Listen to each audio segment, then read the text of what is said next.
Hey y'all, well, hello Calamity. Hey y'all, it's Brandon with Voodoo Forge, and Calamity Jane is apparently joining us for the video. Now, I'm not doing a project today. I'm actually going to rant a little bit about tools.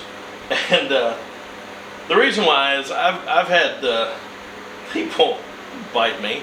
A few people over the years be like, man, you got a lot of tools. I wish I had a bunch of tools. And I had a guy recently that I was trying to help do something, and he said it wasn't fair that I had the tools to work on just about anything I need to.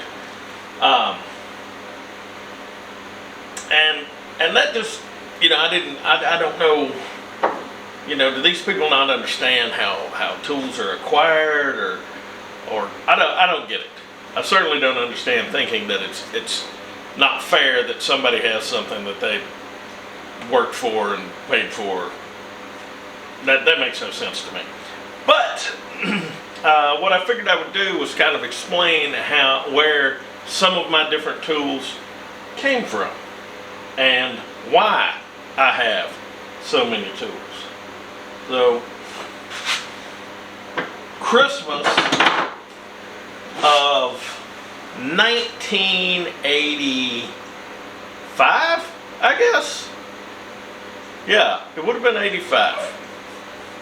I got this hammer, this mallet. I got this straight slot Stanley screwdriver and a Phillips, which is in my truck.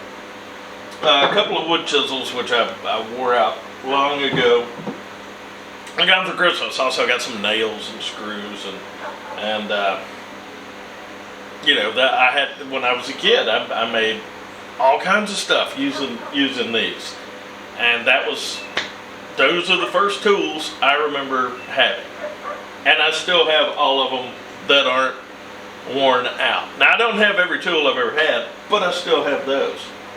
And then, I don't know, about 1987, I won a raffle, and the prize was a $50 gift certificate to this store up in Madison, Tennessee, and it was a combination sporting goods store, hardwood store, and so it was great.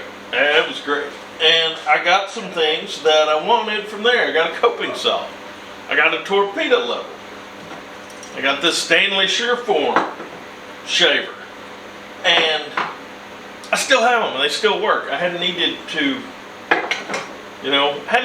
upgrade them. I mean, I have another torpedo level, but that's the torpedo level. Anything I've ever framed, that's the one that's been in my tool pouch.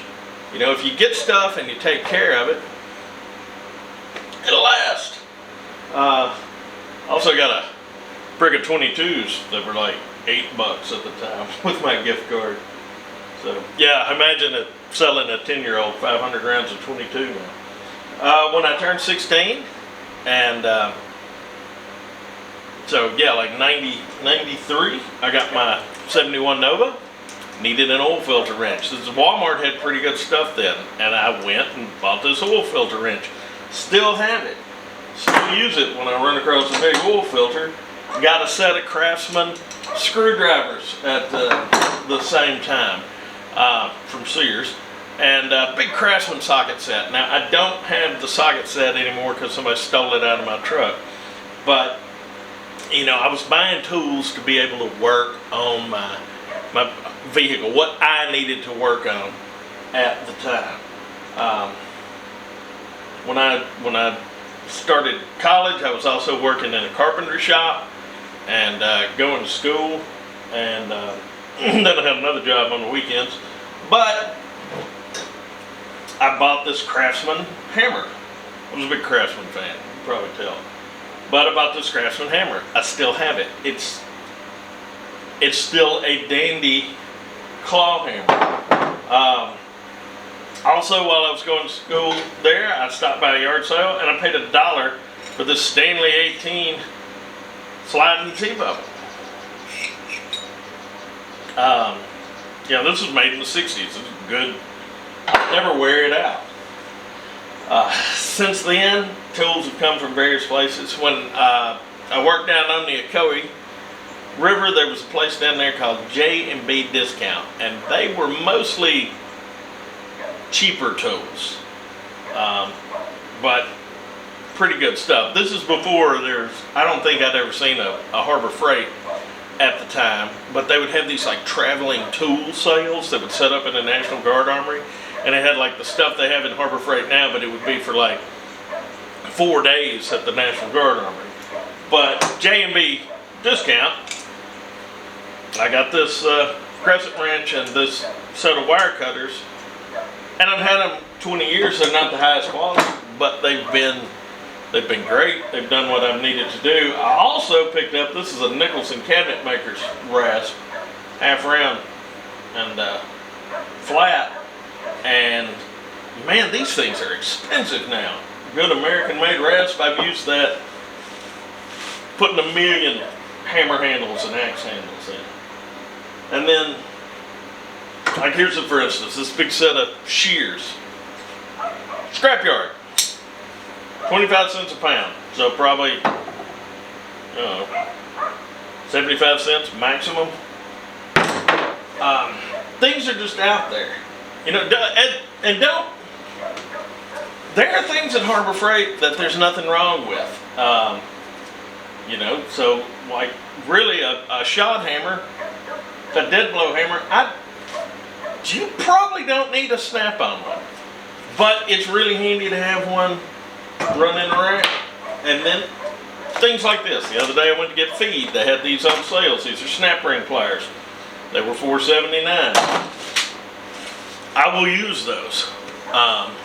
You know, I have a set, but you know what happens with snap ring pliers? You end up losing a part of it, and there you are. So, you know, if I see something affordable that I'm going to use, I go ahead and get it.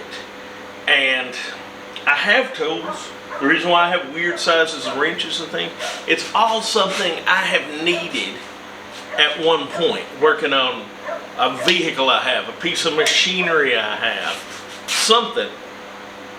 That's where these came from. I don't just have them for looking at. So if you're, you know, just starting out, learning how to do work and working on things, you know, if you're a young person, or even, okay, if you're my age and you just never, you know, if you're in your mid-40s and you've just never worked on anything and you're just starting to get tools, get the best ones you can and take care of them. You know, squirt a little oil on them every now and then. You know, wipe them up, put them up. And if you treat them right, you'll have them until you're dead. And then your kids can, you know, sell them at your sale and it'll make somebody's day. But, you know, the idea that it's not fair for somebody to have tools that they work for, that's ridiculous. So, I don't know if I've got my point across or not. I feel like I've just rambled. But I'm hoping I got my point across that if you want to have tools, you got to go get them. You got to buy them. So, anyway, y'all behave yourselves.